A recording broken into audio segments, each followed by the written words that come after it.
Vamos lá. Bom, boa tarde a todos. Bem-vindos ao nosso encontro virtual aqui na Casa Húngara de São Paulo para mais um super bate-papo. Hoje a gente tem o prazer de receber a Luísa Matroverdi, que foi, acho que ela, como mesmo falou, né, encontrada pelo sobrenome dela, né? E e vai contar um pouquinho do trabalho dela. Ela é fotógrafa e filmmaker freelancer com foco em projetos de impacto social e bacharel em audiovisual pela Universidade de São Paulo. Ela, entre 2017 e 2019, colaborou com o Instituto Humanitas 360 e era responsável pela cobertura de projetos e eventos, e durante esse período a atividade principal foi desenvolvimento de peças audiovisuais dentro das unidades prisionais do Brasil e na Colômbia, além de acompanhar a presidente do Instituto, Patrícia Vilela Marino, em suas ações de advocacy. Em 2017, ela recebeu o Prêmio Nelson Mandela da ONU, durante seu primeiro concurso de vídeo com uma peça audiovisual sobre a primeira cooperativa de detentas do Brasil. Esse foi o vídeo que a gente divulgou, que está participando do Festival de Cinema de Vitória, então se alguém ainda não teve a oportunidade de assistir, eu recomendo muito. Eu falei para hoje para a Luísa que eu assisti o filme já 3 vezes, porque foi muito interessante ver a narrativa, ver os detalhes visuais. Então a gente convidou hoje a Luísa para conversar um pouquinho com a gente, contar um pouco do trabalho dela, que acho que além do filme que foi divulgado, tem várias vertentes aí. Então, Luísa, muito um prazer te receber aqui conosco hoje. Depois, no finalzinho, a gente conta um pouquinho que a Luísa também montou um presente para a gente lá na Casa Húngara, que a gente vai divulgar. E Luísa, a palavra é com você. Obrigado pela sua presença aqui com a gente hoje. Obrigada, Pedro. Obrigada, Paulo, por ter achado. Obrigada a todo mundo da Casa Húngara pelo espaço. E obrigada a todos vocês que tiraram um tempinho aqui desse sábado para a gente conversar, se conhecer. Eu até fiquei pensando um pouco, falei, nossa, o que eu vou falar, né? Tipo, o que eu vou contar? E aí eu cheguei falei, não, vamos se conhecer, né? Porque é isso, tem o sobrenome, a família húngara, né? Vovozinha que está aqui, a dona Eva, que veio junto com a tia Marta, já que era nascida na época da Hungria para cá. E tem essa comunidade húngara aqui em São Paulo, e eu falei, bom, deixa eu me apresentar para essa comunidade, né? Oi, eu sou a Luísa, muito prazer conhecer todos vocês. Espero que a gente possa trocar um pouco de ideias, inspirações, eu conto um pouco do que aconteceu até agora, e um pouco do que eu estou tramando, né? Se tiver, espero que esteja dando para me ouvir bem, qualquer coisa vocês me avisem, enfim, fiquem à vontade para a gente ir conversando mesmo. No final, eu preparei uma coisinha assim, para contar um pouco da minha história, e depois a gente abre um bate-papo, troca umas figurinhas, enfim. É isso. Bom, como o Pedro falou, eu sou fotógrafa, trabalho muito com visual, então, claro que eu bolei um negócio para mostrar literalmente um pouco do que já rolou até aqui. Eu vou compartilhar minha tela. Vixe Maria. Achou aí? Tem o share screen aí no meio da tela, aí embaixo. Mas aí ele me deu um monte de opções que eu não sei. Deveria aparecer aí para você escolher a tela que você quer compartilhar. Vamos lá. Você clica em cima. Ai, meu Deus, é claro que essas, né? Enfim. Se você selecionar a primeira, ele exibe tudo que aparecer na sua tela. Então, mas ele está me dizendo que o meu sistema não me deixa, que eu tenho que liberar. Ai. Enfim. Luísa, às vezes depende do navegador que você está usando também. Ah, não, é que ele está me perguntando se o Zoom... Ai, saco, eu teria que sair e entrar de novo. Se você precisar fazer isso, a gente te espera, não tem problema. É. Vamos lá, para você poder. Ah, não, vamos ver. Vamos ver se vai. Foi? Foi. Eba! Tá bom, Não. Tivemos aqui. Ai. Não, tá tudo bem. Vamos lá, a tecnologia sempre dá um baile na gente. Mas tá tudo perfeito agora. Estamos te vendo, estamos Pronto, agora conversando. foi. Estão vendo a tela toda, eba! Esses dias eu estou um pouco com dificuldades com a tecnologia. Ontem eu fiquei sem luz durante umas 7 horas aqui em casa, mas vai dando tudo certo, a gente vai fazendo o negócio funcionar. Bom, vamos lá. Enfim, tomei a liberdade de pedir para minha avó como que fala oi em húngaro. Então, boa tarde a todos, muito prazer. Eu sou a Luísa, o Pedro já deu uma adiantada aí na parte do profissional, né, que eu trabalho com fotografia, com vídeo. O meu primeiro documentário foi esse, Tecendo a Liberdade, que eles mandaram os links para vocês verem, que está no Festival de Cinema de Vitória agora, na Mostra das Mulheres. Um filme especial para mim, porque foram aí 2 anos de trabalho dentro do presídio para chegar nesse resultado, que foi lançado em janeiro de 2020. A gente tinha planos de divulgação para ele, mas como todo mundo foi, né, recebeu esse banho de água fria da pandemia, teve que ser mudado, adaptado, enfim. Então ele ainda está ganhando vida de circulação agora, assim, né? A gente fez um lançamento ano passado pela Folha, que foi por onde o Paulo viu meu sobrenome, nome, enfim, chegou até aqui. E agora está circulando em festival, vai entrar em outras plataformas de streaming, enfim. Em breve, novidades. Mas além do lado audiovisual da vida, né? Eu também sou apaixonada por cavalos, ando cavalo desde os 7 anos de idade, jogo capoeira. Sou neta de húngaros, né? E minha avó, Dona Eva, que está aqui presente com a gente, veio da Hungria em 56, junto com a minha tia, que já era nascida.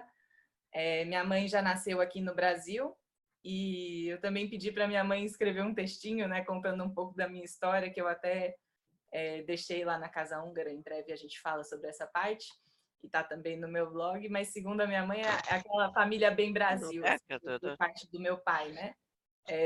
Daquele Brasil que a gente nem sabe direito de onde vem, né? Todo mundo fala, tem índio, tem italiano, tem português, e do lado da minha mãe tem esse lado bem húngaro, né?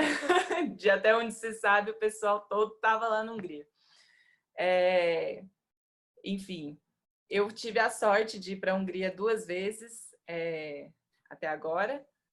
Uma eu fui com a minha mãe em 2011, se não me engano, e a outra vez eu fui em 2016, enquanto eu estava de intercâmbio em Lisboa.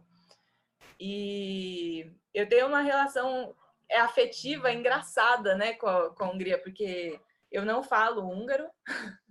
Eu falei até no começo da live para quem estava, eu sei contar até 5, porque eu lembro da minha avó, quando a gente jogava buraco, dela ir me ensinando, assim, né? Mas os 6 eu já não sei. Mas ao mesmo tempo é engraçado, né? Porque para mim o húngaro sempre teve essa relação de vó, dessa afetividade que a gente tem com vó, família, enfim. Então, quando eu fui para a Hungria as 2 vezes, para mim a sensação é de que eu estava na casa da minha avó. Então, todo mundo falava como a minha avó. As comidas que a minha avó fazia era o que estava ali em supermercado, na rua, enfim, né? Todo mundo fala de goulash, de langos, não sei o quê. Para mim era comida de vó, né? Então, eu tenho essa relação afetiva com a Hungria que é doido, né? De você chegar num lugar, você não fala o idioma, mas você tem uma proximidade, né? Enfim, e essas são umas fotos que eu fiz na Hungria na última vez, em 2016, e eram fotos que estavam até esquecidas em HD, assim, que ficaram lá, e quando rolou esse convite, eu falei, deixa eu revisitar esse material que eu fiz enquanto estava lá, o que tem ali, se tem alguma coisa interessante, enfim. Achei essas fotos, reeditei elas agora, fiz uma impressão delas um pouco maior, né, num tamanho A3, né? Peguei na mão e falei, nossa, é legal de ver, né, o nosso processo, a nossa evolução, as coisas que a gente fez, as coisas que a gente faria diferente agora, enfim. Então, fiquei com vontade de botar essas fotos assim, de mostrar, de compartilhar, para abrir esse papo. E aí, Oi. opa. Tá vendo uma live E aí, falando um pouco do assunto que a gente ia trazer hoje, né, de falar sobre fotografia, de projetos sociais e tudo mais, falei, nessa proposta de me apresentar, né, para vocês, vou contar um pouquinho do que eu fiz até aqui, como eu fui parar nessa história do presídio, que vocês viram o filme, que a gente comentou até agora. Então, eu entrei na faculdade de audiovisual em 2013, na faculdade de fazer cinema, não naquela pira de tipo, quero fazer filmes. Eu sempre gostei muito de edição de som, de documentário de bicho, era viciada em Animal Planet, essas coisas. Fui fazer a faculdade de cinema e nela fui trabalhando esse gosto pelo documentário, né? Apurando ele, encontrando outros caminhos dentro da parte teórica, dentro da parte prática. E em 2014, ainda no segundo ano, rolou essa oportunidade de ir para a Amazônia acompanhando um projeto do MIT, um projeto chamado D-Lab, e que ia levar, como que fala? Processos de defumação de peixe para comunidades ribeirinhas. E ensinar a defumar o peixe, né? Criar, usando tecnologia, fazer novas formas de conservação do peixe, porque tinha problema de natalidade das mulheres que comiam peixe salgado, guardado salgado, e isso aumentava a pressão, enfim. E aí o processo de defumação seria uma alternativa. E lá eu fiquei 11 dias dentro da Ilha do Marajó, morando na comunidade do Rio Canaticu, do Rio Curralinho, e foi muito louco essa troca com a comunidade local, o que a comunidade local esperava do trabalho acadêmico, da ciência, enfim, o quanto eles também tinham uma necessidade de preservação das suas próprias histórias. Então, aquela coisa de tem algumas coisas da Amazônia que a gente explica com lenda, com mito.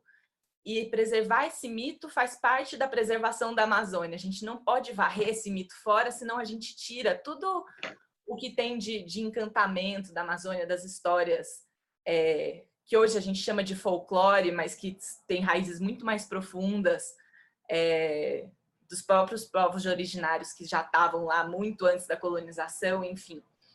E isso me abriu um pouco o olho da relação do documentarista com o espaço, né? Então, como você chega para filmar, como você chega estando junto com um projeto, você tem, óbvio, responsabilidades com o projeto do que você deve contar, mas o documentarista que está ali, na hora, na ação, a gente acaba criando alguns vínculos com as pessoas quando a gente faz essas entrevistas, e você vira, de algum jeito, uma ponte, porque você vai passar essas mensagens, né? Você vai passar o que está sendo dito adiante. E esse processo de contar histórias, ele carrega uma responsabilidade muito grande, primeiro com as pessoas que você está retratando ali, que você está chegando na intimidade delas, com quem te levou até lá para contar a história do que está sendo feito, e com todas as questões éticas que estão aí imbricadas dentro do próprio processo de ser documentarista, da realização audiovisual como um todo, né? E, enfim, foi uma senhora experiência que me foi uma escola de imersão ali bem no começo, e que nesse lugar eu aprendi muita coisa, assim, que com o tempo eu fui elaborando, lapidando e entendendo melhor como aplicar isso dentro dos meus próprios processos de produção, né? Dessa experiência na Amazônia eu fiz um pequeno vídeo que hoje, vendo, para mim, ele é a tradução do que eu sentia de necessidade na época de contar, que era como a grande mensagem desse curta de 3 minutos é isso: a ciência chega num lugar, descobre ele, mas a gente tem nossas lendas, nossas tradições, nossos mitos, que a preservação deles é tão importante quanto a pesquisa científica em si que a gente está fazendo ali. Então, enfim, hoje vendo esse vídeo, eu percebi o que estava ali me angustiando naquele momento e que eu queria contar, né, dessa história. Bom, isso foi o carro-chefe do meu portfólio durante um tempo, e que, mostrando essa experiência na Amazônia numa segunda entrevista de emprego, né, numa segunda entrevista de estágio que eu fiz, acabei caindo num outro projeto que foi também outra escola para para minha realização audiovisual a partir dali, que foram 20 dias no Haiti em 2016, 21 dias, que eu fui acompanhar um projeto do Banco Interamericano de Desenvolvimento, junto com a produtora que eu fazia parte na época, e fui, na verdade, como produtora técnica de som direto, né, fazendo a captação do som ali, e um pouco de tradução, de operação de câmera quando precisava, enfim, eu fiz poucas fotos lá, mas as poucas fotos que eu fiz, eu guardei elas com muito carinho assim, praticamente de fundo de tela do computador, para sempre me lembrar disso, né? Que foi uma experiência bem intensa, por diversos motivos, né? A gente foi basicamente para acompanhar um projeto de educação que estavam dentro das escolas lá, então de reformar as escolas que tinham caído depois do terremoto. Mas o BID, né, o banco, aproveitou que a gente estava lá para fazer uma ação específica, né, documentar um evento, e já colocou a gente para rodar, para visitar um monte de escola, para conhecer um monte de jovens. E foi uma senhora experiência, primeiro, porque o Haiti, recentemente a gente viu, né, questões relacionadas à disputa presidencial, mas isso já vem há um tempo, né? Enquanto eu estava lá, foi um pouco do começo desse imbróglio, que teve um presidente que foi afastado, um presidente que estava eleito, que tinha apoio do cenário internacional e estava adiando uma nova eleição, e esse conflito juntou com um conflito armado, assim. Então, no primeiro dia que a gente estava lá, o hotel que eu estava foi baleado até o 10º andar, eu estava dormindo no 11º, enfim, foi intenso. E de se perceber num lugar que o estrangeiro, quando chega num lugar novo, ele também tem várias responsabilidades que estão ali, de entender o lugar que ele está, entender os conflitos que estão acontecendo ali, e a sua presença ali, de alguma forma, representa um conflito de interesses, e que você precisa entender, tatear, respeitar, e dialogar com as pessoas, né? Ouvir o que as pessoas estão falando e agir da melhor forma possível, né? Dentro do que está do seu alcance, né? E eu até brincava lá na época, eu falava assim, olha, eu entendo se alguém da resistência haitiana não gosta da minha presença aqui, eu entendo a conjuntura de fatores que faz a pessoa não querer esse apoio estrangeiro lá, que no fundo, às vezes não ajuda a comunidade, né? Mantém uma situação de miséria porque é bonito dizer que eu estou ajudando. Mas isso é bem delicada, toda essa história. Mas foi uma escola, esses 21 dias lá, e que também abriu uma super porta, porque junto com o material da Amazônia e com esse material que eu tinha no Haiti, foi que o pessoal do Humanitas falou, então vamos chamar essa pessoa para fazer parte da nossa equipe, né? E aí voltei para a Amazônia, mas para o presídio de Ananindeua, para começar a entender essa história, né, do que estava acontecendo lá. Então, a primeira vez que eu entrei numa unidade prisional foi em 2017, foi nesse presídio de Ananindeua, que é como se fosse a Guarulhos de São Paulo, uma região bem violenta, uma região que está literalmente à margem, né, de Belém, à margem do rio, de tudo, e que nessa unidade prisional teve uma diretora que, com a cara, com a coragem e com muita boa vontade, enfrentou muitos desafios e conseguiu formar a primeira cooperativa de detentos dentro de uma unidade prisional, né? E esse projeto chamou a atenção da Humanitas aqui em São Paulo por isso, porque era um projeto dentro de uma unidade prisional em que as pessoas que estavam ali, né, as mulheres privadas de liberdade, elas faziam o seu trabalho, elas saíam do presídio para vender esse trabalho, elas administravam o dinheiro que era recebido, voltavam para a unidade prisional, dividiam esse dinheiro entre si, então elas se empoderavam de diversas maneiras, assim, né? Desde aprender um ofício novo, aprender a administrar o meu ofício, saber sair, saber vender meu trabalho, saber lidar com o freguês, né, que chega e torce o nariz porque você é uma pessoa que está privada de liberdade, que está de tornozeleira num lugar, voltar para a unidade prisional, enfim. E a Carmen com essa responsabilidade, né, que se deu certo é mérito do sistema de reeducação, de reinserção social, e se der errado a culpa é dela, né? E a gente fez um primeiro vídeo contando essa história, que foi esse vídeo que foi para o concurso de vídeos da ONU, que acabou sendo premiado, enfim. E meio na mesma época, o Humanitas decidiu replicar esse projeto das cooperativas no estado de São Paulo. A ONG já trabalhava com o sistema prisional, mas trabalhava muito com ações culturais, né? Tipo, vou desenvolver um coral dentro de uma unidade prisional, vou fazer aula de skate dentro do presídio.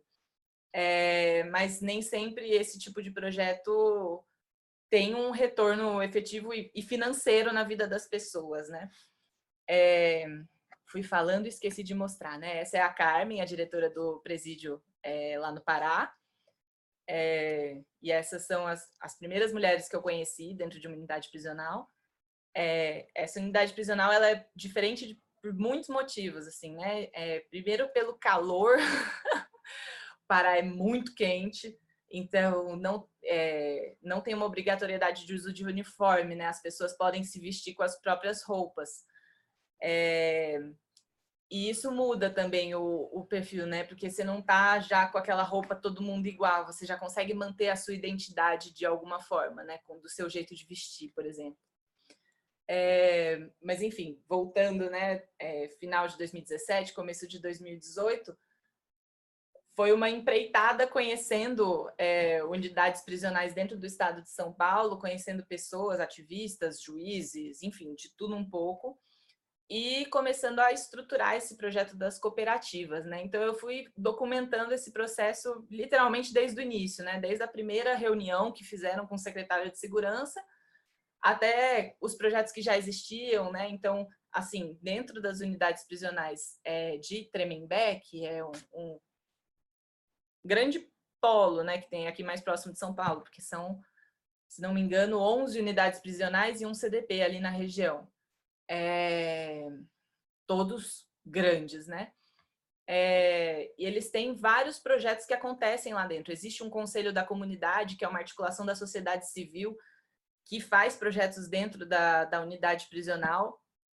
Então, projetos aí disso, de música, de horta, tem de tudo. E até uma coisa que eu estava pensando de vir para cá, de falar aqui, conversar com vocês, é porque muitas vezes a gente não sabe, né, que isso acontece, a gente não sabe que existem esses inúmeros projetos dentro das unidades prisionais, e até, enfim, muitas das pessoas que fazem esses projetos, que alimentam, são geralmente grupos que estão vinculados ou à igreja, ou algum pastor que quer fazer esse projeto lá, enfim, mas tem espaço para a sociedade civil construir projetos e estar ajudando e fazendo, e acho que essa discussão principal, assim, dessa coisa toda, que é a sociedade civil participar desse processo de reintegração social das pessoas, né? Esse foi um projeto chamado Aldeias de Vida, que eu fui documentar no Presídio Masculino, no Presídio Masculino 2 de Tremembé, que é um projeto do Conselho da Comunidade junto com a igreja, que é uma coisa louca, assim, são 3 dias que eles ficam lá dentro, e eu, mulher documentarista dentro do pavilhão, tendo que conversar com o pessoal lá dentro, tendo que achar o responsável interno do pavilhão para ver o que eu posso filmar, quem eu posso filmar, com quem eu posso falar, quem me dá uma entrevista. E isso é muito delicado, né? Você saber conversar com o guarda, com o segurança, com o secretário de Estado, com a presidente da ONG, e saber conversar lá dentro com quem organiza o pavilhão e fazer o seu trabalho acontecer, né? Enfim. Foi bem louca essa experiência. Não sei nem pôr direito em palavras, assim, né? E tinham as coisas que eram, eu falo assim, que eram mais tranquilas, né? Que era o projeto dentro de horta, enfim. Que aí é massa, você põe a mão na massa literalmente com a galera, né? Você ajuda a plantar, ajuda a fazer tudo. E, às vezes eu esquecia de filmar, porque eu estava tão inteira ali fazendo, né, plantando mudinha. Eu adoro, tenho um monte de planta, tenho hortinha em casa, tem um monte de coisa. Então eu ia me envolvendo com eles. Mas acho que o que eu mais caí de cabeça foi o projeto dentro da cooperativa, dentro do presídio feminino, que eu acompanhei ele do início ao fim, literalmente, assim, desde não existir nada de cooperativismo dentro dessa unidade, até a cooperativa estar pronta, estar funcionando, né? Enfim, foi um ano todo esse projeto, desde começar, né, nessas imagens que estão mais para cá foram bem no começo, mais do lado esquerdo, né? Em que eu ainda não podia filmar rosto das detentas, não podia aparecer nada que identificasse essas mulheres de alguma maneira, por diversas questões jurídicas, legais, etc. Mas que a própria comunicação do projeto, enquanto ia saindo foto, ia saindo notícia, ia saindo matéria, ia construindo uma relação de confiança, assim, com juíza, com a Secretaria de Segurança Pública do Estado de maneira geral, enfim. E iam permitindo que o projeto avançasse, né? Então, depois permitiram que eu entrevistasse uma das meninas, depois uma segunda menina, uma terceira. Tinha uma relação com as próprias mulheres que faziam parte desse projeto de não quererem se ver enquanto presidiário. Não quero que meu filho me veja enquanto uma presidiária, porque existe todo um imaginário da pessoa presa, enfim, como alguém extremamente nocivo, como alguém que vai te fazer mal, como uma pessoa que só tomou decisões ruins, enfim. O julgamento dessa pessoa não fica restrito só ao que acontece no Fórum da Barra Funda, por exemplo, né? A gente continua julgando essas pessoas a partir do momento que você sabe, essa pessoa foi presa, eu continuo julgando ela, o que ela fez, o que aconteceu, se isso, se aquilo. E é um imaginário que elas não querem que os filhos tenham sobre elas, né? Tipo, eu, mãe, não quero que meu filho me veja dessa forma, porque muitas delas diziam, né? Sim, errei, mas tô pagando e vou sair. E isso também foi uma coisa que virou uma chavinha na minha cabeça, que eu, enquanto documentarista aqui, filmando essas pessoas, entrando dentro da intimidade delas, quem sou eu para julgar, né? Essa pessoa já foi julgada, ela já está cumprindo uma pena. Não, pouco importa o que ela fez, se ela quiser me contar os motivos que levaram ela até ali, beleza, mas não vai ser a minha primeira pergunta. Eu, quando for entrevistar essa mulher, essa não vai ser a primeira pergunta que eu vou fazer. E isso foi me ensinando a ter esse jogo de cintura e de respeito com as pessoas que estão ali, dividindo sua história comigo enquanto eu estou filmando, né? E foi muito legal porque elas começaram a se ver de uma outra forma ali, né? Começaram a se ver não como a pessoa que está presa, enfim, tudo aquilo que eu já falei, mas como alguém que está com potencial de mudança, né? Esse dia da rosa que tá para cá foi muito legal, porque elas foram desenhando rosas livre, né? Tipo, sem olhar para o papel. Então, trabalhando isso dos diferentes momentos da flor, como aquilo desabrocha. Aí depois a gente fez um ensaio, elas se viram no ensaio, enfim, forte, segurando uma bolsa, num fundo bonito. E aquilo foi alimentando elas. Então, na próxima vez que eu fui, eu ia lá toda semana, né? Durante um tempo eu fui toda semana, depois eu comecei a ir uma vez por mês. Quando eu ia, elas estavam todas maquiadas, unha feita, cabelo lavado. Para quem só tem chuveiro frio, o cabelo lavado é muito significativo, assim.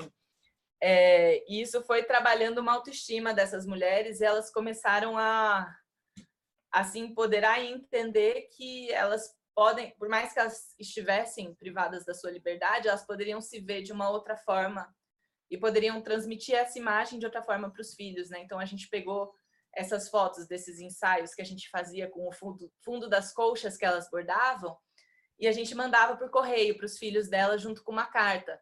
Então, muitas que não tinham contato com a família começaram a recuperar esse contato. O filho começou a ir visitar a tia que estava cuidando dos filhos, deixava os filhos com a vizinha e ia visitar, porque via que essa mulher estava disposta a tomar novos caminhos, né? Ainda que o que levou ela para lá não necessariamente tenha sido uma responsabilidade só dela, né? Aí só abrindo um parênteses, quando o Paulo me chamou para essa conversa, foi logo no dia que aconteceu toda aquela situação em Jacarezinho, o massacre, né? E falando de novo de datas, hoje é 2 de outubro, hoje faz 29 anos do massacre do Carandiru. E hoje também eu acordei de manhã e vi uma notícia de uma mulher que tinha sido presa por roubar 2 pacotes de miojo na Vila Mariana.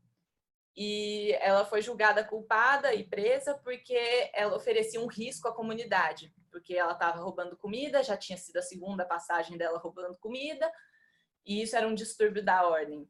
E eu, quando vi essa notícia de manhã, eu fiquei pensando, eu falei, nossa, quando uma pessoa vai presa por roubar comida, isso quer dizer que a gente, enquanto sociedade que está no entorno dessa pessoa, falhou. É uma responsabilidade coletiva ter uma pessoa passando fome, né? Você tem alguém que é seu vizinho que está passando fome, o que levou essa pessoa a essa situação? Onde que a gente, enquanto coletivo, falhou de não dar suporte para essa pessoa? De levar ela a essa condição, né? Então, vestir os sapatos do outro, por mais clichê que possa parecer, é um exercício interessante que eu fazia constantemente quando estava conversando com essas mulheres lá, né? Será que eu, nessa mesma situação, não teria feito igual ou pior? No filme tem uma das primeiras entrevistadas, ela tá com 5 filhos, grávida de novo, e um dos filhos aparece com leucemia. Ela não tem nenhum ofício, não sabe trabalhar, trabalhava com faxina numa casa. Aí vem o traficante e fala, se eu guardar esse tanto de droga aqui na sua casa e te der 5 mil reais por mês e uma cesta básica, tem problema? Ela fala, não tem problema, deixa aí. Porque ele já vem com a cesta, já vem com o dinheiro, já vem com tudo pronto. E você na necessidade, não sei se eu faria diferente, né? E outro pensamento interessante que atravessava as nossas conversas enquanto a gente estava nas unidades prisionais era que, de alguma maneira, todos nós já cometemos algum crime, né? Na vida, se você pegar Constituição, enfim, quem nunca tomou uma cerveja e saiu dirigindo, declaração de imposto de renda, ofereceu uma cerveja para um menor de idade, isso tudo são considerados crimes, né? Então, o julgar é um negócio muito complexo, né? Enfim, foram vários pensamentos que viviam me atravessando enquanto eu estava desenvolvendo esses projetos e que, enfim, abriram minha percepção para coisas que eram inimagináveis para mim até aquele momento, né? Enfim, e eu tentei trazer um pouco desses pensamentos, de tudo isso nessa produção do Tecendo a Liberdade, de informações que fui coletando ao longo do processo, que foi virando esse filme conforme as coisas aconteciam. Voltando um pouco para a história dessa cooperativa, isso virou um acordo junto com o Conselho Nacional de Justiça. Então, em algum momento, eu me vi lá dentro do STF, fotografando o Toffoli, e falei, gente, que louco pensar, né, do caminhar das coisas, onde a gente vai parar, né? E esse transitar entre os lugares, para mim, também era muito desafiador, né? Um dia você está dentro do presídio conversando com as meninas, filmando, no outro dia você está dentro do STF tendo que falar com o Toffoli. Então, e tendo que lidar com os detalhes de estar lá dentro, registrando, né? Então, tudo isso, para mim, foi uma senhora escola, assim, de aprendizados. E, bom, para deixar o assunto um pouco mais leve, caminhando agora para o final, o projeto das cooperativas na virada, né, do ano de 2019 foi fechado pelo novo governo do estado. atual, né, governo do estado. E na época também encerrava meu contrato, enfim, saí do Humanitas 360, mas o projeto continuou de alguma maneira. Então hoje esse projeto que está retratado no filme das cooperativas, ele não funciona dentro da unidade prisional como era antes, mas muitas das mulheres que fizeram parte do projeto hoje estão em liberdade e continuam produzindo, continuam trabalhando, trabalham no próprio espaço do Humanitas aqui em São Paulo. Algumas das meninas, né, a Flávia, que aparece no filme, ela pediu transferência de Tremembé para o presídio de São Paulo e agora, quando ela tem suas saidinhas, ela sai, vai trabalhar no projeto, enfim, encontra com as pessoas, continua recebendo o dinheiro dela. Então, as coisas encontraram seus novos rumos, né? Então, não é que está totalmente fechado, parado, continua funcionando, né? E eu, quando saí do Humanitas, eu dei também um tempo para a cabeça, então fui ver um pouco do mundo, explorar outras formas do documentário, né? De fotografia de paisagem, enfim, encontrar outras formas de ver beleza, de ver a potência da vida, né? Saí do projeto do presídio e foi fazer um mochilão pela América Latina, meio solto, para respirar isso de liberdade, né? Enfim, fui me encontrando nesse outro tipo de produção audiovisual. Tenho a minha inquietação com o nosso lugar no universo, então fui pesquisar outras formas de fotografia de paisagem, né, de astrofotografia, enfim. E falei muito, mas acho que eu falei muito, falei tudo que eu tinha vontade de trazer. Acho que um pouco, como eu coloquei lá no começo, né? Sou pisciana, pessoa meio solta, vai pensando, pega de um lado, fala de uma coisa, troca, enfim. É um pouco isso que eu queria trazer para abrir esse papo. Pronto. Consegui acertar aqui. E aí, acho que agora, a parte mais legal, né? Que a gente abre para conversar, para trocar uma ideia, enfim. Acho que era isso. Obrigada por ouvir ao grande mundo de informações, né? A gente que agradece por você dividir isso tudo com a gente.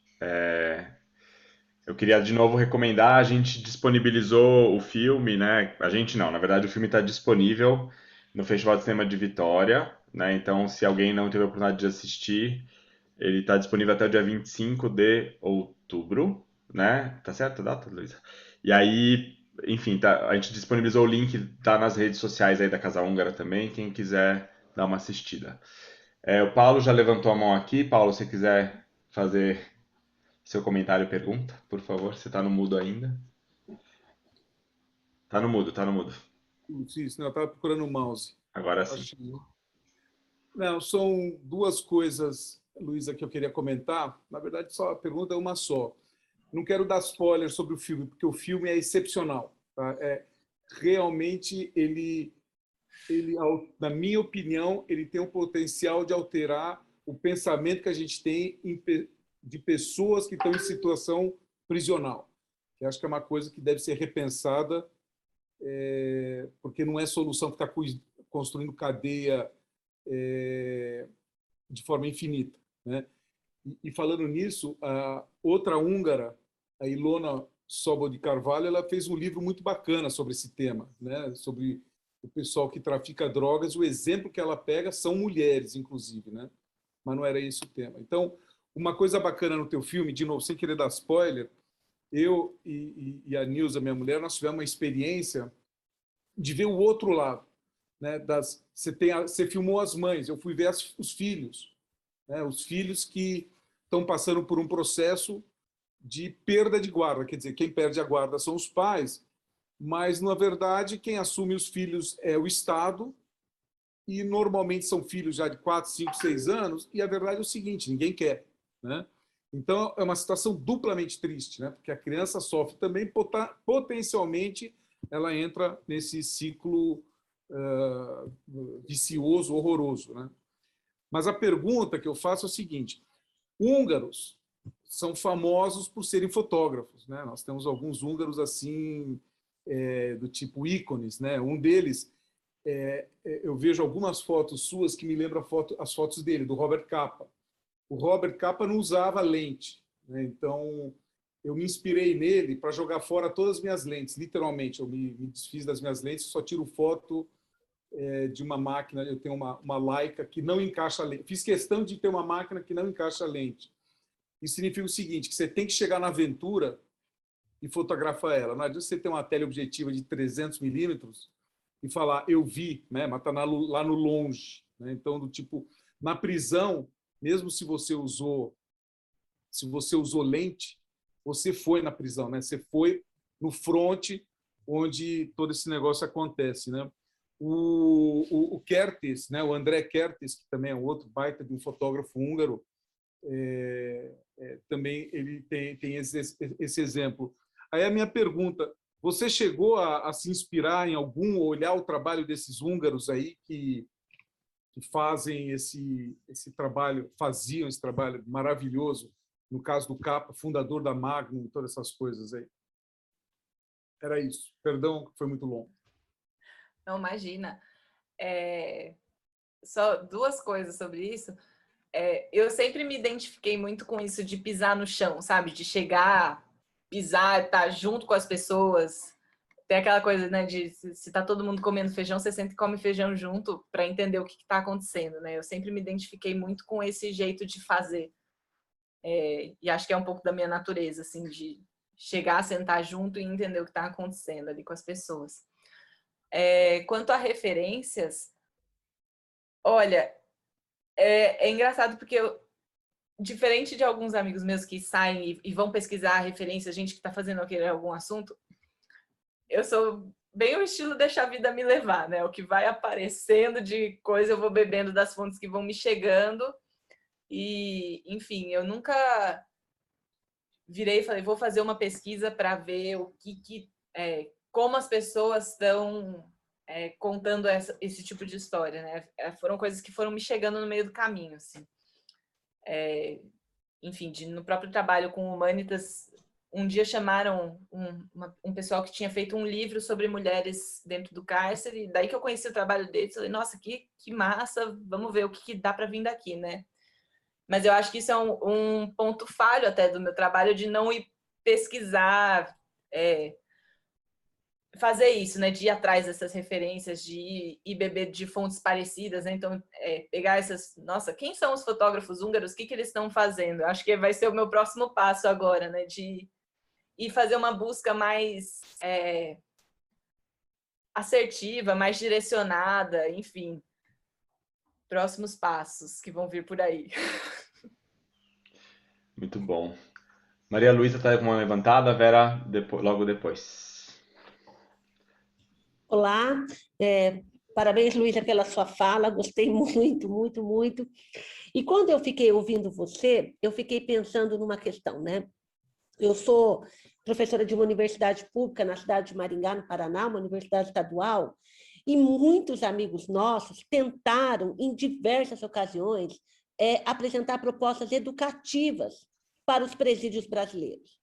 E praticamente todas foram barradas, né? Com argumento medíocre, né? De que gastar com a educação de preso, quando a gente não tem como gastar com a educação de crianças, é jogar dinheiro fora, né?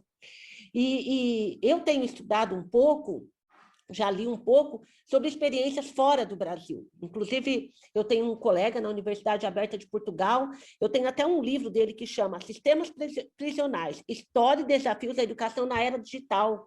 Porque quando a educação era só presencial, você até poderia dizer, né, o risco de você entrar, embora as tuas fotos mostram, né, a situação de amigável que você pode estabelecer com as meninas que estão no presídio, né? E eu fico pensando isso, e quanto a educação poderia ajudá-las, né, para quando sair de lá, inclusive, né, fazer crescer. Depois, se você quiser, até o Paulo vem para Maringá, vou te mandar o livro, se você quiser ler, ele te entrega. É muito bacana mesmo. Então, eu queria ouvir um pouco isso. Se nessas experiências que você teve, você tem algum relato de que existiam nesses presídios alguma tentativa de dar essas mulheres uma condição de melhorar, né, o processo educativo dela para quando elas saíssem do presídio. E até para melhorar, uma coisa que chamou muita atenção na sua fala, de melhorar a condição delas perante os seus filhos. Né, que eu acho que isso é uma coisa importante, né? Você sair do presídio dizendo, olha, enquanto eu fiquei lá, eu aprendi a fazer trabalhos manuais, mas eu tive uma formação, eu tive até um diploma, eu tive um certificado. Então, o governo brasileiro é muito atrasado nesse sentido, e acho que o seu documentário pode fazer muita gente repensar o quanto é importante a gente tratar dessa questão no cenário nacional. Muito obrigada pela oportunidade. Eu que agradeço e quero ler o livro, sim, fiquei interessada. Vamos lá, espero eu não perder alguma coisa aqui. Mas sobre a entrada de projetos em unidades prisionais, é complicado mesmo e depende muito de quem é a administração, principalmente do governo do estado, né? Falando de unidades estaduais. O atual governo viu o projeto das cooperativas e não achou interessante, e decidiu fechar. E já estava lá dentro, já estava funcionando e teve que fechar as portas. Então, tem uma questão que é complexa, né? Mas tem algumas coisas que dá para fazer, alguns caminhos que ajudam, né, você fazer o negócio funcionar e ter um pouco de segurança para sobreviver a trocas de governo, né? Um dos caminhos é através de conselhos da comunidade, né? O conselho da comunidade existe em vários lugares, se não existe, ele é previsto por lei, então é fácil. É possível de ser criado, vou trocar as palavras, que fácil nunca é, né? Mas é um caminho para introduzir projetos, né? Na verdade, eu acho que o caminho, assim, se eu fosse começar um projeto hoje, é o caminho que eu buscaria, porque o outro caminho é via Secretaria de Segurança Pública. E aí, para você conseguir um horário para uma reunião, já fica mais complicado, né? Já é outros 500. Mas tem... e outro caminho possível é com ONGs, institutos que já têm essa entrada, né? Que então já tem algum trabalho. E se não dá para fazer dentro da unidade, é fazer trabalhos que outros lugares fazem, que é com as pessoas que estão em semiaberto, né? Que podem sair para trabalhar, que podem ir para um lugar estudar, enfim. Nessas unidades de Tremembé que eu visitei, eu conheci 5 delas, das 11. Todas tinham algum projeto de educação. Não sei dizer com os detalhes de como eram esses projetos, mas alguma coisa tinha funcionando, e eu lembro até que um grande pedido das meninas desse projeto que eu estava era de estudar inglês, tanto que eu até tentei agitar um babado com a minha mãe, que é professora, para a gente tentar virar alguma coisa assim, mas enfim, com a mudança do governo a gente acabou não indo para frente. Mas as pessoas querem, né? Todas elas queriam, tinha essa vontade, assim, e até isso que você falou do medo de estar lá dentro, vai acontecer alguma coisa. A frase que eu mais escutava lá era: por que eu vou fazer mal a alguém que está trazendo algo de bom para a minha comunidade, né? Para os meus? Por mais que não seja algo que a princípio me interesse, assim, eu estou lá dentro do presídio, a mim não me interessa, mas interessa minhas irmãs, minhas companheiras aqui. Por que eu vou fazer mal para essa pessoa, né? Não tem sentido. Então, todo mundo que chega para trazer algo que é de interesse da comunidade carcerária, das pessoas que estão ali, essa pessoa já tá segura e está protegida pela própria comunidade, porque eles querem ver isso acontecer. Eu quero fazer coisas que me tirem da cela, que me deem, que façam minha cabeça girar, que me deem estímulos. E é muito importante essa presença. Eu sou muito a favor da presença da sociedade civil dentro desses projetos. Porque achar que a pessoa vai ficar lá presa, reclusa, e daí ela vai sair e vai saber de tudo que está acontecendo, não vai, né? Muitas das meninas com quem eu conheci, troquei, elas foram presas antes de existir um smartphone. E aí você sai do presídio e já tem todo um novo mundo de tecnologia que você nunca ouviu falar. Como que você se insere nesse mundo, né? Então, ter o olhar para isso, estar presente na vida dessas pessoas, ajudar essa reinserção é fundamental para que ela de fato aconteça, né? Para que não seja algo que, enfim, que não vai dar em nada. Acho que era isso. Não sei se eu respondi tudo. Obrigada. Obrigado. Valeu. Vera, por favor. Oi, boa tarde. Luísa, eu não vi o seu filme, então não vou comentar nada sobre o filme, porque seria inadequado, inadvertido. Desculpa. Mas eu queria falar que eu gostei muito da sua fala e gostei muito da sua sensibilidade. Eu acho que ela se expressa nas fotos e na forma como você entra e permeia os projetos. Eu não faria uma pesquisa antecipada, porque eu acho que você vai perder sua naturalidade.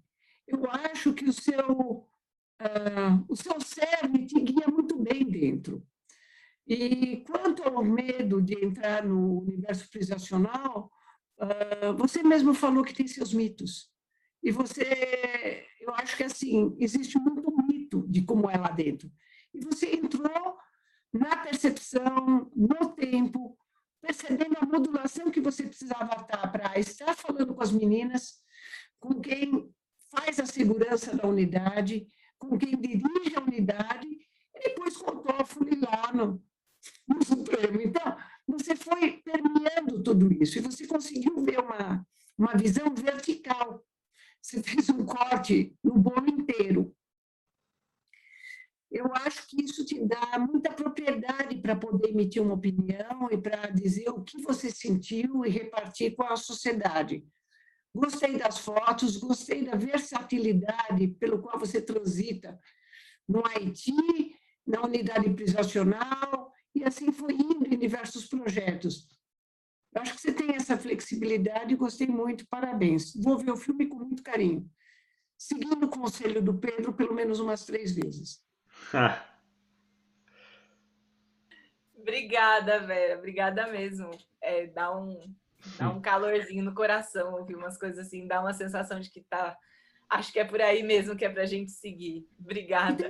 E tem uma coisa também que você é muito jovem, e eu acho que você tem um frescor de não estar, vamos dizer, presa a certos conceitos ou certas formas mais antigas de fazer. Então, acho que é legal você estudar o passado, mas eu confiaria bastante nessa sua forma interna aí. Obrigada. Obrigado, Vera. Vamos lá, Fátima, por favor. Logo depois temos uma filhinha aí, vamos seguindo. Boa tarde, eu também sou cunhada do Paulo Reimann. E com a fala da Luísa, eu fui lembrando, eu trabalhava com educação de jovens e adultos até o ano passado, parei na pandemia, e dentro da EJA a gente tem a educação dentro dos presídios. Mas essa dificuldade de você entrar dentro dos presídios e fazer essa ponte com a sociedade é cada vez mais difícil. E o grande problema é que quando esses alunos saem do presídio, eles têm que ir para a educação de jovens e adultos, porque eles têm que continuar estudando, e não fica, não tem essa ponte, acaba não acontecendo essa ponte. Então, eu não sei se, é isso que eu queria saber da Luísa, se essas mulheres que ela acompanhou, esse trabalho que ela fez, se teve a continuidade depois, fora do presídio. Como que se dá isso? Se ela manteve algum contato com essas meninas que ela trabalhou? Legal. Sim, isso, acompanhar a saída, para mim também é outra coisa que assim é extremamente importante. Até fazendo um parênteses, às vezes as pessoas saem da unidade prisional, né? Que seja em regime aberto, por exemplo, ela não está 100% livre. Então, assim, 10 horas da noite tem que estar em casa, não pode ser pego em nenhuma batida policial, enfim, tem uma série de restrições da pessoa que sai. RA, liberdade condicional, todas essas variações do tipo, né? Só quando tiram todas as acusações que a pessoa sai do jeito que entrou.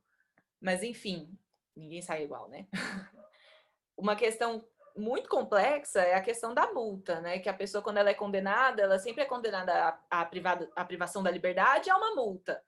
E essa multa é proporcional ao crime, ao período da pena, tudo. Começa ali em R$ 2.000. Nunca conheci alguém com uma pena menor do que R$ 2.000.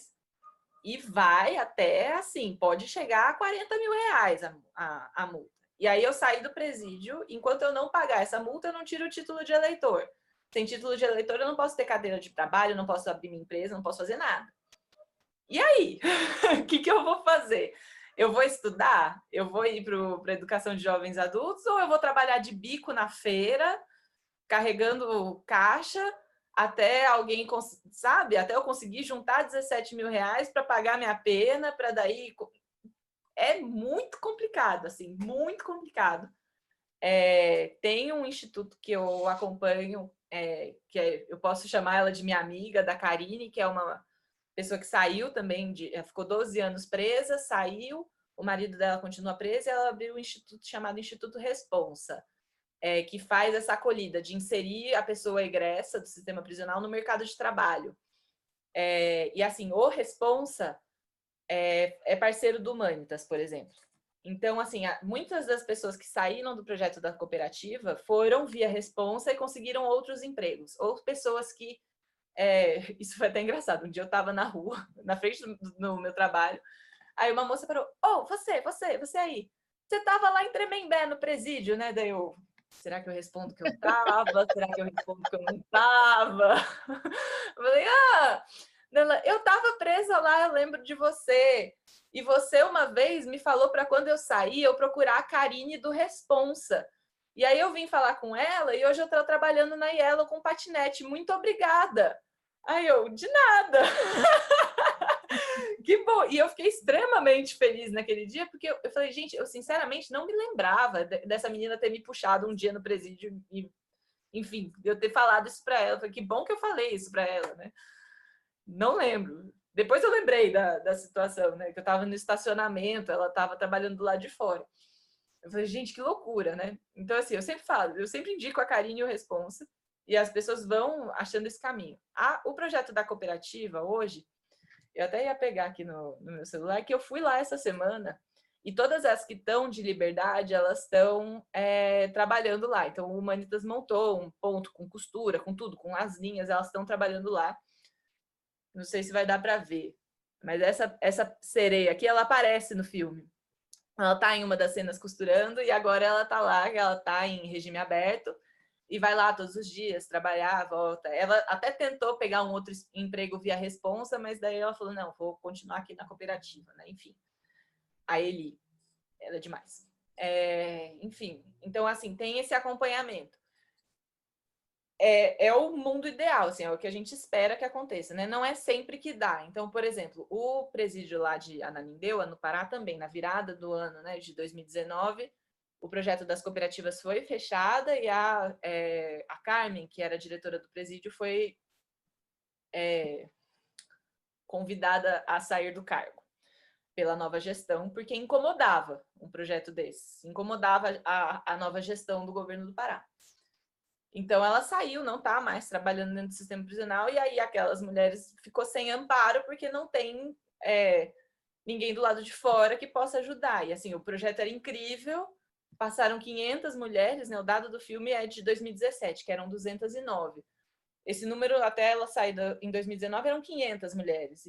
E aí, enfim, é difícil, manter esse contato é um senhor desafio e que é fundamental, assim, para garantir a continuidade das iniciativas, para, enfim, continuar transformando a vida das pessoas.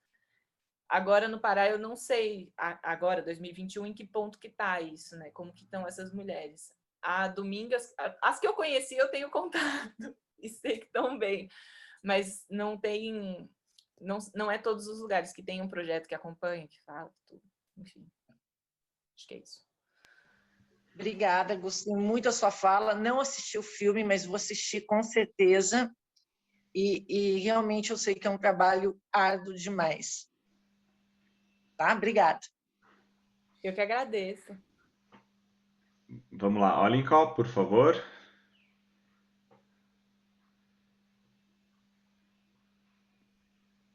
Bom, eu não tenho pergunta propriamente dita, eu também queria ir na linha da Vera. Eu não vi o filme porque eu não sabia que estava acessível, eu quase não entro no Facebook, eu não sabia. Agora que você falou, Pedro, eu vou assistir. Tenho muito interesse. Agora, eu queria te dar parabéns também, principalmente porque gostei muito da tua apresentação, gostei muito da tua fala, gostei muito das colocações que você fez sobre cada um de nós, os crimes de cada um de nós. Nós temos muita sorte de nunca sermos pegos e nunca sermos condenados, porque às vezes mães pobres roubando uma pequena porcaria no supermercado. Quer dizer, essas coisas, a justiça no Brasil ainda está num nível. Como é que o juiz, o que tem na cabeça desse juiz, entende? É assustador, realmente. E a tua sensibilidade, o teu comprometimento com o social, tudo isso acho muito legal, muito importante e queria te dar parabéns. Eu queria dizer que eu gostei muito de tudo e você é maravilhosa, tá? Parabéns. Obrigada, fico honrada, gente. Eu fico até um pouco assim, emocionada. Por isso que eu falo, Obrigada. porque eu também, quando sou elogiada, fico tão feliz. É muito importante a gente ser reconhecida. É muito importante. Então, eu sei disso. Por isso, quando a gente sente que gostou e alguma coisa é muito boa, a gente tem que dizer. Não é para guardar, é para dizer. Obrigada, fico muito agradecida de verdade. Obrigado, Olinkó. Nilda, por favor. Olá, boa tarde a todos e todas. Eu não sou descendente de húngara, mas parabenizo a Casa Húngara. Eu tomei conhecimento desse projeto agora, né, com a fala da Luísa. Não saberia, eu sempre pronunciei Matravog, nunca vou pronunciar igual você pronunciou. Mas posso dizer que sou fã da Luísa desde criancinha, da Luísa e da Júlia desde criancinha. Eu, em determinado momento da fala da Luísa, eu tive de desligar a câmera porque eu estava chorando. Então, assim, eu fiquei muito, muito emocionada. Eu já assisti o filme, pelo menos 2 vezes, e já assisti o filme de 7 minutos também, 6 minutos e pouco, aquele que ganhou o prêmio da ONU. Então, assim, essa história da Luísa é muito bonita e a sensibilidade é demais. Não é? E assim, eu super entendo que quando você saiu da Humanitas porque quis sair, né? Porque estava ficando pesado, fez aquela viagem e foi realmente tinha de fazer e rendeu fotos maravilhosas. Então, parabéns, parabéns, parabéns. Mas não foi só para te parabenizar que eu pedi para falar, não. Em determinado momento da tua fala, você falou que existem formas da sociedade civil atuar dentro, né, fazer algum tipo de serviço voluntário dentro dos presídios. Eu lembro que quando eu era criança, eu fazia, criança mesmo, quando eu já sabia ler, adolescente, vai lá, eu ia a casas de idosos e fazia leituras para os idosos. E agora eu não faço nada e fico sempre esperando. Quando eu aposentar, eu vou fazer alguma coisa. E outro dia, uma amiga da minha filha, que talvez até você conheça também, disse assim: eu faço trabalho voluntário de 15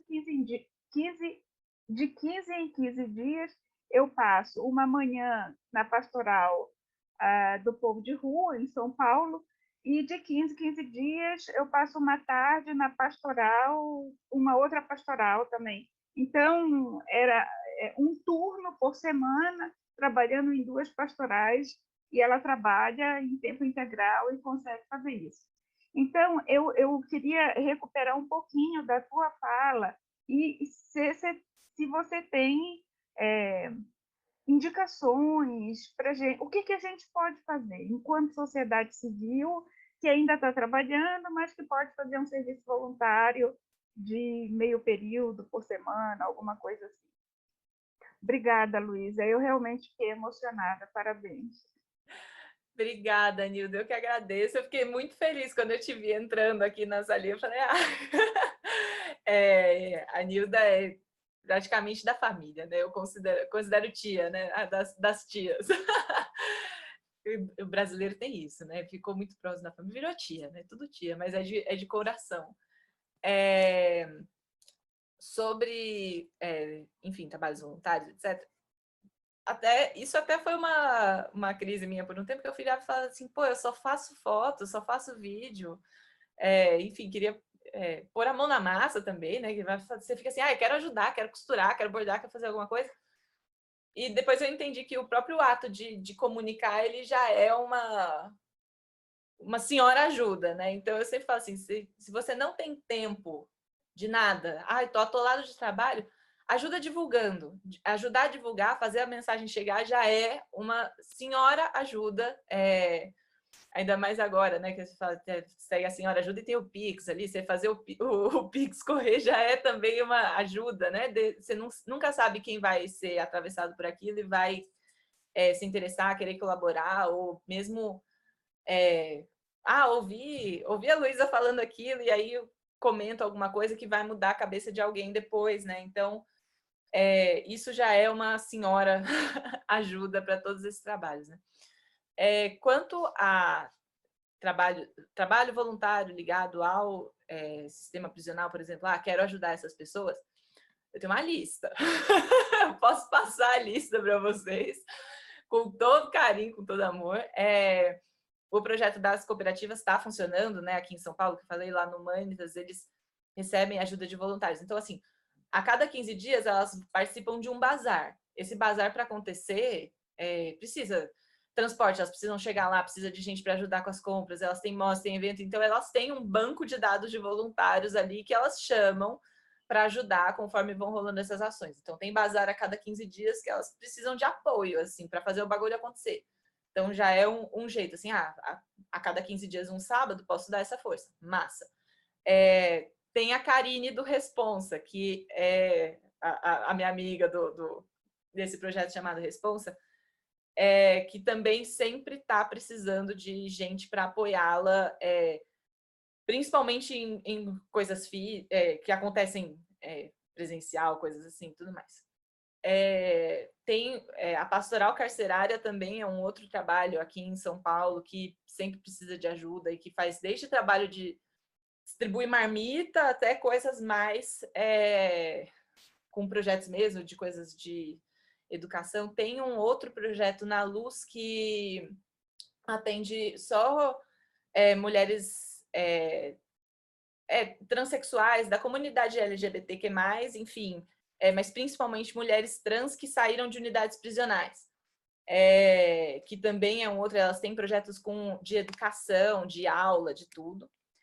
E tem um outro projeto, que o nome está me fugindo agora, mas que é também relacionado à costura, que é no Butantã. Estou fugindo todos os nomes, mas no Butantã tem, no regime semiaberto, elas têm esse projeto com costura, que tem também um nome legal, mas que está me fugindo agora. Mas, enfim, eu posso fazer essa listinha e compartilhar com vocês depois, para quem tiver interesse em ajudar, compartilhe essa listinha com assim, coração cheio. E aí, Luísa, a gente se oferece para ajudar a divulgar nisso, usando um pouco nossas plataformas, aí já conectando com a divulgação da sua palestra e do seu filme. Acho que a gente pode usar também a nossa rede aqui da Casa Húngara para isso. Então, depois a gente compila essa listinha. Acho que a pergunta da Nilda é super legal para nos ajudar, né, a concretizar isso. E aí a gente depois conversa um pouquinho para fazer essa sua listinha e a gente, junto com a sua live, a gente divulga também. Beleza, a listinha já com contato de quem procurar, né? Super, super. Obrigado. Ô Paulo, eu vi que você levantou a mão, mas o Gabriel tinha levantado a mão antes, depois acho que não sei se ele caiu, então eu queria ver se ele tem aí, agora ele levantou de novo, queria abrir para você, por favor, Gabriel. Oi, Paulo, obrigado. Eu estou acompanhando aqui, eu tinha baixado porque eu achei que estava listando, assim, né, a quem levantava, e baixei achei que já estava listado, né? Aí levantei de novo, então. Eu agradeço muito a palestra, estou achando tudo muito interessante. E quero parabenizar também a Luísa pelo trabalho que ela faz. Não estranhe o barulho de bebê aqui atrás. Eu quero compartilhar uma coisa, porque assim, atualmente eu estou envolvido na produção de material para a EJA, né? Eu vi que tem duas professoras, né, aqui que são ligadas, né, que já trabalharam com alguma coisa de educação de jovens e adultos, que é o segmento no qual esse trabalho com as pessoas privadas de liberdade se insere, né? E como eu estou exatamente nesse momento trabalhando numa editora com produção de material para esse segmento, inclusive também para as pessoas, né, privadas de liberdade, apesar do desinvestimento atual, né, do governo federal atual, que desinvestiu os recursos voltados para a EJA, a gente espera que futuramente isso, né, volte a ocorrer. Estamos trabalhando em obras para isso, e eu gostaria de, enfim, de fazer parte dessa lista que a Luísa vai preparar quero ser uma das pessoas que recebam o material que ela preparar, porque eu também gostaria de citar o trabalho desenvolvido nesse material. Eu não vou comentar qual é a editora na qual eu trabalho, por uma questão ética, já que estamos num acontecimento público, mas, enfim, também gostaria de ouvir algum comentário da Luísa sobre, digamos assim, as percepções de discussões sobre temas ligados às ciências humanas que ela teve a partir da experiência, do contato com esse público específico e, enfim, na perspectiva da construção do material didático, o que ela sugeriria que fosse contemplado na área em que eu trabalho, que é a área de ciências humanas. Tá? Muito obrigado. Vixe, Maria. Putz, eu não sei nem se eu sei responder.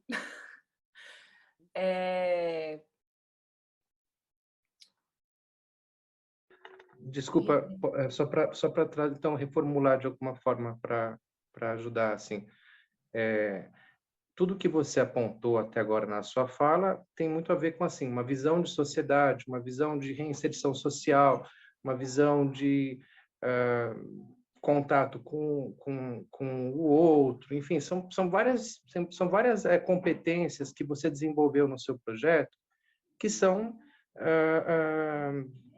em geral relacionadas ao campo da educação. Apesar do seu trabalho não ser declaradamente um trabalho da educação, você cumpre papéis que têm a ver com a educação.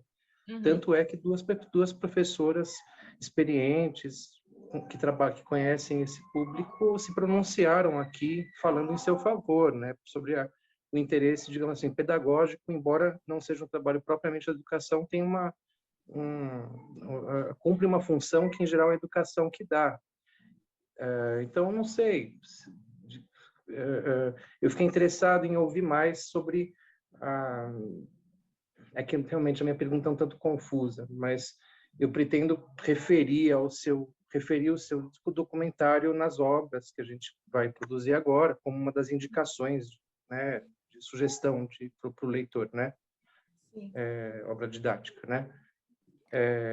Enfim, depois eu quero estar presente nessa lista também, e seria interessante ouvir o seu comentário sobre esses temas ligados às ciências humanas, por exemplo, assim, que tipo de assunto, que tipo de assunto conceitual você considera que rendeu boas discussões, se as teve, com as pessoas com quem você trabalhou, etc. Entendi. Assim, falando das meninas assim dentro do projeto, né, da comunidade prisional com quem eu tive contato, tem, óbvio que assim lá dentro tem de tudo, né?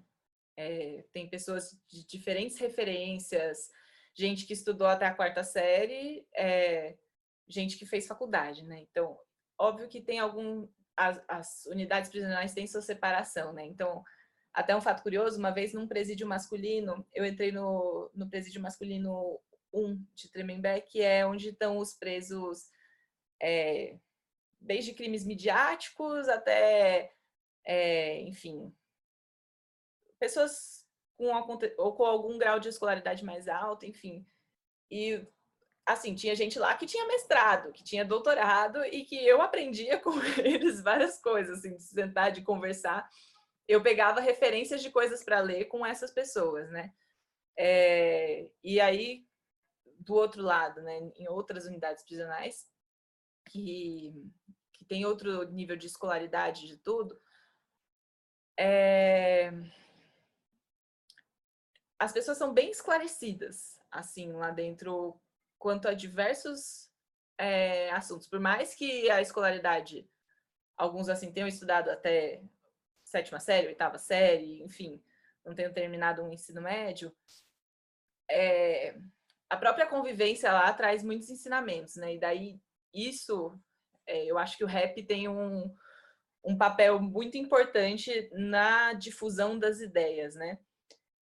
E, assim, muitas das coisas que vinham para mim, do que elas queriam saber, eram de coisas que, por exemplo, elas aprendiam ouvindo Racionais e queriam entender aquilo de uma outra forma, né? Até tem, dentro dos projetos que eu citei, tem um projeto posso chamar também de amigo meu, do Emerson, que chama Reflexões da Liberdade. Ele foi uma pessoa que, dentro do presídio, começou a ler os livros de psicologia que tinham dentro da unidade prisional. Então, a área de interesse dele era essa, tipo, de entender a própria cabeça e entender a cabeça de quem estava do lado dele. E hoje ele criou um projeto chamado Reflexões da Liberdade, que também aceita voluntários, que vocês podem procurar saber mais, Reflexões da Liberdade, no Instagram, no Facebook. E ele foi muito por esse lado da psicologia, mas, assim,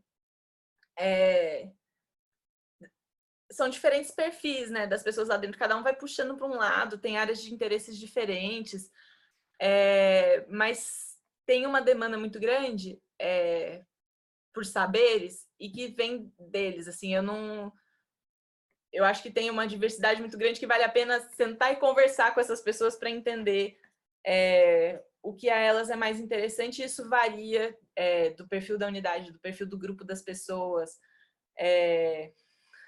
Tem muito... mas uma coisa que eu posso afirmar com muita certeza é que o rap tem um papel fundamental, então, na difusão das ideias. Então, eu sempre falo para todo mundo assim, gente, vai escutar Racionais e vai ler os professores. Tem um professor da USP que faz um trabalho de entender todos os aspectos sociais que tem dentro da letra dos Racionais e usar isso depois para conversar com as pessoas. Então, assim, e aí falando assim, se você quiser entender tudo isso, tem esse professor da USP, da FEFELESH, eu estudei com ele também enquanto estava lá, é uma pessoa que eu falo assim, nossa, esse aí entendeu no babado.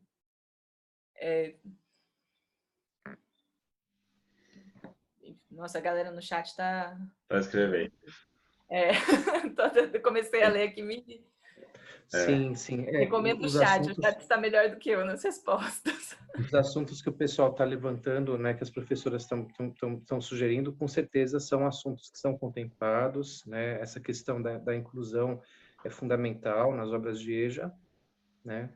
Eu achei interessante a sugestão sobre o contato por meio das letras de rap e tal, né? Pensar um pouco nesse sentido, eu vou sim considerar. Eu agradeço muito as suas considerações. Tudo isso vai compondo aí uma realidade a qual a gente não tem um acesso tão fácil. Não posso simplesmente chegar a um presídio e me apresentar como alguém que vai conversar, né?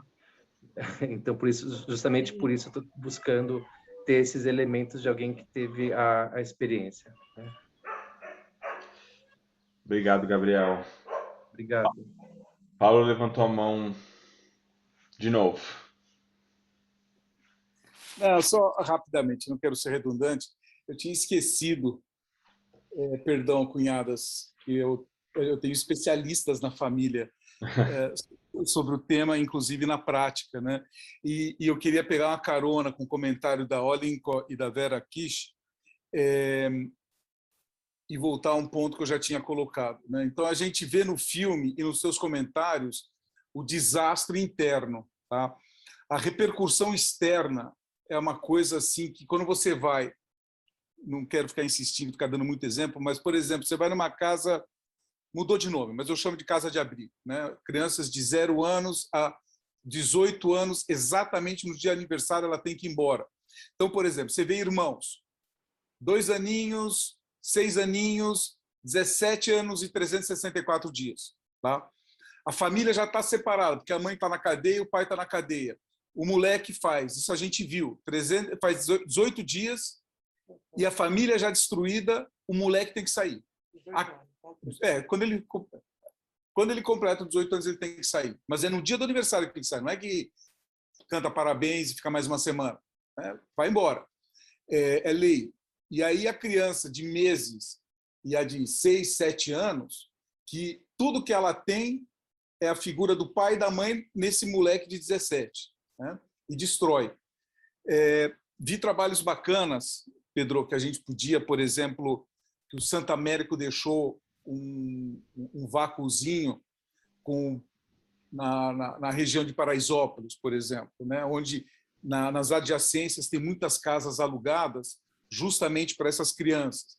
E muitas vezes só alugando uma van e levando 10, 12 crianças para um shopping center, para o Parque Água Branca, para o zoológico, comprando sorvete, o picolézinho, é uma experiência que essas crianças têm que os pais não estão dando, né? Então, é de uma alegria que você dá para elas, que é uma coisa fantástica, né? E a mãe do outro lado sofrendo. E essa juventude que você transmitiu para a gente, que acho que é a lição que a gente tem que ter para não esquecer que somos todos jovens ainda, né? Do tipo, mesmo aqueles que estacionam em lugar especial, que nem eu, né? Faço questão de dizer na carteirinha, mas a gente não pode deixar de fazer isso, porque são vidas destruídas, e a taxa de sucesso, você mostrou uma coisa de sucesso, mas a taxa de sucesso, na média, é um horror, é um desastre, né? A gente só retroalimenta o sistema prisional, que é um fracasso total. Quest, juro não levantar mais a mão. Obrigado, Paulo. Eu não sei se tem mais alguém que teria alguma pergunta e gostaria de fazer, que por acaso não levantou a mão no Zoom, mas às vezes eu não consigo ver todo mundo, né? Nem sempre todo mundo sabe levantar a mão no Zoom, então alguém gostaria de fazer mais alguma pergunta? Suzy, acho que está com a mão levantada aí, por favor. Boa tarde. Eu faço parte das tias da Luísa, né, Lu? Eu e Maíra estamos aqui te ouvindo encantadas.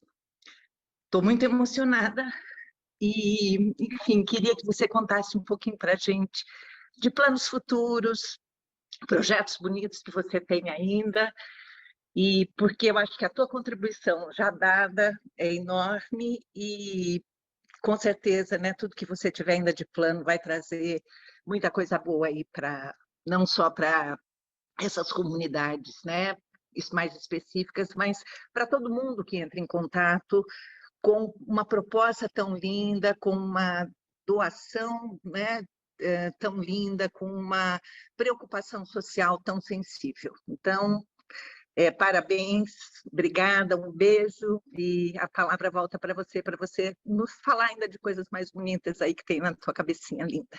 Beijo. Obrigada, Suzy, querida, que saudade. A gente fica com vontade de apertar as pessoas e dar um abraço bem forte, né? Mas obrigada por ter vindo, obrigada pela sua presença, pelo comentário. Só até aproveitando, vou pegar um gancho, vou fazer uma mistura, vou falar um pouco do que o Paulo falou. Falando de planos presentes, futuros, passados, enfim, né? Eu também faço, como falei no começo, eu sou capoeirista, né? E um dos projetos que eu apoio da capoeira é com crianças. E a gente tem de dar aula de capoeira, mas não só, né? A gente está contemplado agora pelo Fomento à Periferia de São Paulo, bem perto aqui da minha casa, o bairro, né, onde a gente atua. E esse projeto com as crianças, o mestre responsável, antes ele trabalhava na Fundação Casa, né, na FEBEM, e ele criou esse projeto um pouco baseado nisso, assim, de o que eu faço com quem não está na FEBEM para ela não ir parar na FEBEM. Então, o que eu faço, ofereço para essa criança para ela não ir para esse caminho, né? E, enfim, a gente trabalha através da cultura popular, de teatro, de musicalidade, do frevo, da capoeira. E foi 2018 ou 2019, não vou lembrar direito agora, a gente pegou as crianças do projeto, botou todo mundo no carro e levou para um sítio de um dos participantes do projeto, que era em Guararema. E a gente levou as crianças para... Tinha criança aqui que nunca tinha saído de São Paulo, nunca tinha visto uma vaca. Então eu levei eles para ver, tipo, isso é uma vaca, isso é um pasto, é aqui que as coisas acontecem. E assim, as crianças estavam descobrindo o mundo, assim, né? Tipo, de sentir o cheiro, de ver na terra, né? E eu que cresci em mato, então você ensinar as brincadeiras que dá para fazer ali com o que está em volta, né? De brincar desde guerra de mamona, de tudo.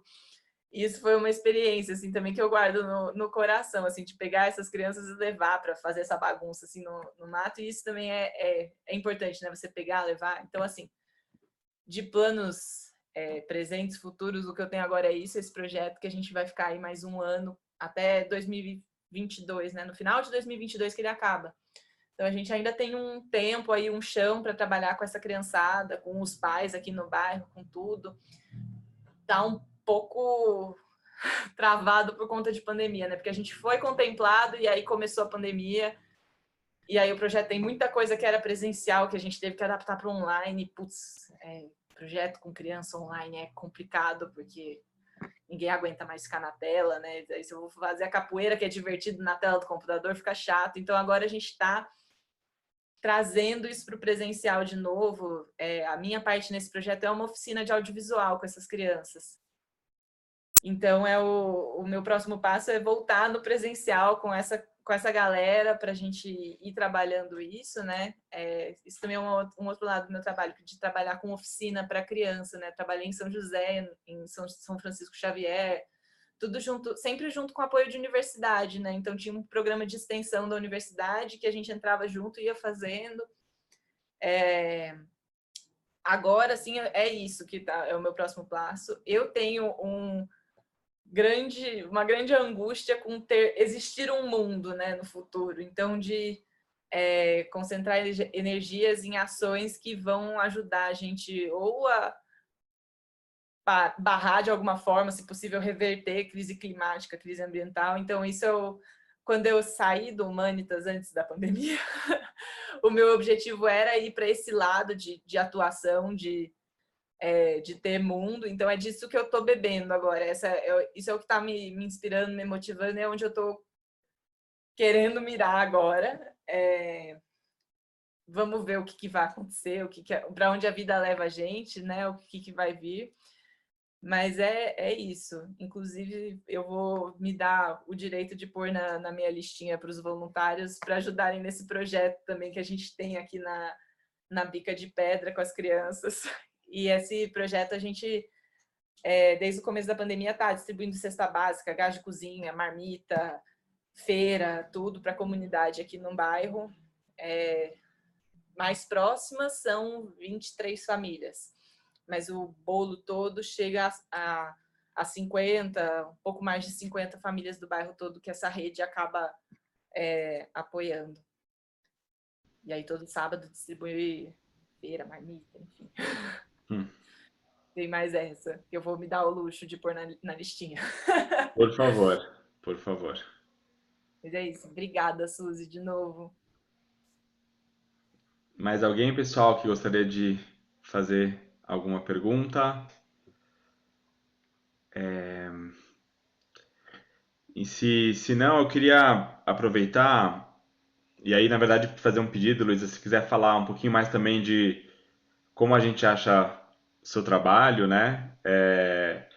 A Luísa fez nos deu um presente, montou uma exposição do trabalho dela lá na Casa Húngara. A gente vai organizar essa exposição para estar disponível no próximo mês para todo mundo, para poder visitar. E por conta da pandemia, a gente está aos poucos reabrindo as portas da casa, devagar e com todos os cuidados para receber o público, depois da nossa reforma. E agora acho que a gente está começando a ter os primeiros eventos presenciais devagar. Então, a partir do início da semana, a gente vai divulgar as possibilidades de visitação para a exposição da Luísa. Então, primeiro eu queria te agradecer por isso. E aí a gente vai divulgar direitinho as possibilidades de horários, quando a gente vai poder receber aí as pessoas lá para ver um pouquinho mais de perto o trabalho dela. E então a gente avisa isso, eu prometo, tanto no Facebook, quanto no Instagram, quanto por nosso mailing, então da casa, para a gente divulgar um pouquinho melhor. Mas aí também, Luiz, assim, aproveitando para você contar um pouquinho onde as pessoas podem encontrar um pouquinho mais do seu trabalho. E vocês podem encontrar na Casa Húngara. Muito bom. Estão lá um pouco das coisas expostas, enfim. Eu tenho um site que é luisamatravol.com.br, que vocês podem achar, tem de tudo lá um pouco, até foi um pouco, muita informação, talvez aqui de uma vez só, mas eu preparei lá no meu blog, tem um textinho de tudo o que eu trouxe para cá hoje de um jeito um pouco mais organizado, separadinho por assunto bonitinho, né? Enfim. Minha irmã já botou aqui no chat para vocês o link. Obrigada, produção. Que dá para acessar por lá. Enfim, tem os trabalhos de fotografia que também estão lá disponíveis. E acho que é isso. Tem Instagram também, que é a rede principal que eu uso. Mas pode me chamar pelo WhatsApp. Pode chamar. Estamos aqui à disposição. Como eu falei no começo, minha ideia aqui hoje era a gente se conhecer, conversar, enfim. Vou querer também conhecer mais de vocês que estão aqui. Sim, e Luísa, acho que muita gente está escrevendo, agradecendo. Você nos deu muita inspiração hoje, nos deu muito o que pensar, né? E eu acho que a gente só pode te agradecer. Foi muito legal te conhecer um pouquinho mais e conhecer o seu trabalho. E a gente também espera ver mais você e todos os Matraverde aí com a gente na Casa Húngara. Acho que você falou uma coisa, eu sou também meio a meio brasileiro-húngaro, né? Você falou que a gente brasileiro tem muitos tios, mas eu ganhei muitos tios na comunidade húngara na minha vida também. Então a gente tem uma grande família lá, que é muito legal, né? E a gente está tentando também buscar esses contatos com esses húngaros e descendentes como você que tem essa contribuição tão importante, né? Que nos fazem refletir, a gente aprende tanto. Então hoje, obrigado por esse tempo que você desprendeu, obrigado por montar essa exposição que a gente vai divulgar aí um pouquinho mais. Então no próximo mês fiquem atentos que a gente vai receber e como eu falou, eu espero que isso seja um novo começo para todos nós também. Foi um super prazer escutar. Pedro, este mês, né? Este mês de outubro, perdão, esse mês de outubro, né? Eu não sei que hoje é dia... que nós planejamos no mês passado, né? Exato, seria no próximo mês. Mas hoje é dia 2, então a gente está em outubro, só para deixar bem claro. Então teremos agora o mês de outubro para ver essa exposição. E aí a gente divulga direitinho depois a parte mais operacional, horários e tudo mais, quando a gente puder receber lá. Paulo levantou a mão de novo, ele tinha prometido que não ia levantar, mas tudo bem. Não, mas é uma aula de húngaro, é um plim-plim, é uma aula de húngaro para a Luísa, porque essa coisa tio, tia na Hungria, na língua húngara, é uma coisa muito forte, tá? Tanto na relação como na palavra. Então é super normal. Por exemplo, você, quando for falar com o Pedro, né, que é uma pessoa mais velha que você vai falar assim, Pedro Bate, que é tio Pedro. Né? Quando você for falar com a Andréia, que é uma pessoa mais velha que você vai falar assim, Andrea Nene. Né? Então, Bate é tiozinho. Na verdade, Bate é tiozinho, Nene é tiazinha. Mas é super normal. Eu me lembro chamando todos os amigos do meu pai de não sei o que bate, né? Ondres bate, Tomi bate, Corte bate, e as mulheres, né? Minha mãe, para as amigas, era Cici Nene, Edith Nene, e aí vai. Então, a relação na Hungria, somos todos tios e sobrinhos. Exato. Polibate, Polibate, você está absolutamente certo. Certo, é isso aí. Adorei. Muito bem, muito bem. E aí, eu queria só aproveitar também esses últimos minutinhos para mais uma divulgaçãozinha, porque de última hora a gente está tendo uma visita do pessoa chamada Dénes Hegedus, que ele é apicultor, né? E ele foi, eu estou até tentando achar aqui direitinho o texto dele, porque ele está aqui no Brasil, ele é pai da Carmen Hegedus, que tem a filha que participa do grupo de danças. E aí na quarta-feira à noite ele se dispôs a fazer uma palestra para nós sobre como o mel pode ajudar a ter uma saúde melhor. Essa palestra vai ser em húngaro, mas com tradução consecutiva em português, para a gente não fazer ela excludente. Então, eu só queria aproveitar esse último minutinho. Essa palestra foi de última hora agendada por causa da visita do Dénes aqui no Brasil, para ver a filha. Ele se dispôs a fazer essa palestra, então a gente marcou para a próxima quarta-feira à noite, às 7 da noite.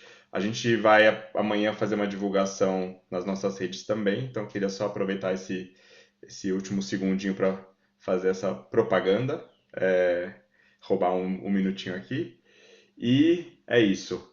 E aí, Luísa, mais uma vez, eu queria te agradecer por estar conosco e por ter nos emocionado tanto hoje e ter contado um pouco mais. E aí, quem não assistiu o filme que não viu, então a gente divulgou o filme que está disponível no Festival de Cinema de Vitória. Então também até o fim desse mês, aí, até o dia 25, vai estar disponível. Então não percam, né? Ainda tem um tempinho para assistir.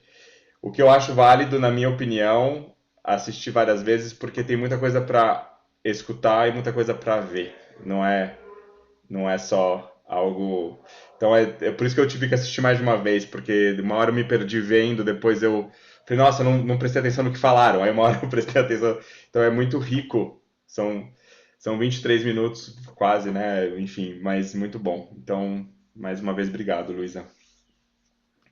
É bastante informação, né? Eu mesma fiz o filme, aí ficou um tempo adormecido, e hoje eu peguei ele para ver, eu falei, nossa, gente, é muito assunto para 23 minutos, é muita coisa, mas é isso, né? A gente vai trazendo, óbvio que hoje vendo, você fala, nossa, faria algumas coisas diferentes, tem muita coisa que ficou de fora também, então eu ia vendo as entrevistas e falava assim, nossa, depois disso a pessoa falou uma coisa que era muito da hora. Mas é isso, né? Acho que isso é o legal do filme, que ele abre espaço para a gente ir conversando depois, e não é fechado nele mesmo, porque é uma peça ali que está naquele tempo, mas o que ele provoca, enfim, tem inúmeras possibilidades, se mantém vivo, a gente vai conversando. Agradeço muito pelo convite, pelo espaço, agradeço a todos vocês que dedicaram aí um tempinho desse sábado para conversar aqui hoje. E é isso, obrigada, gente. Espero que a gente possa se ver na Casa Húngara em breve. Todos vacinados, comendo lá, tomando pálinca. Muito bem, é isso aí, a gente espera também. E última coisinha, essa conversa, esse bate-papo vai estar disponível nas redes também da Casa Húngara. A gente coloca no YouTube, coloca no Facebook, é só procurar Casa Húngara de São Paulo que a gente encontra. Eu vou dar só uma editadinha por uma capa e tal, e depois a gente já disponibiliza, eu te mando também, Luísa, para divulgar, e aí a gente deixa disponível para quem quiser assistir, ou quem não pôde assistir, não pôde estar aqui com a gente, vai poder também curtir esse momento. Eu levantei a mão, mania de professora, sugeri que ligasse as câmeras para fazer uma foto, tirar um print da... fotinho! Deixa eu fazer aqui na galeria, se quem puder abrir a câmera. Vamos lá.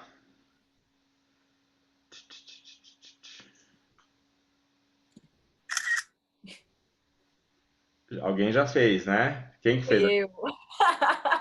Muito bem. Muito bem. Boa sugestão, obrigado. Obrigada, Nilda. Gente, muito obrigado pela presença de todos. Luísa, muito obrigado mais uma vez. Um super prazer. Obrigada. E bom restinho de sábado e bom resto de fim de semana para todos.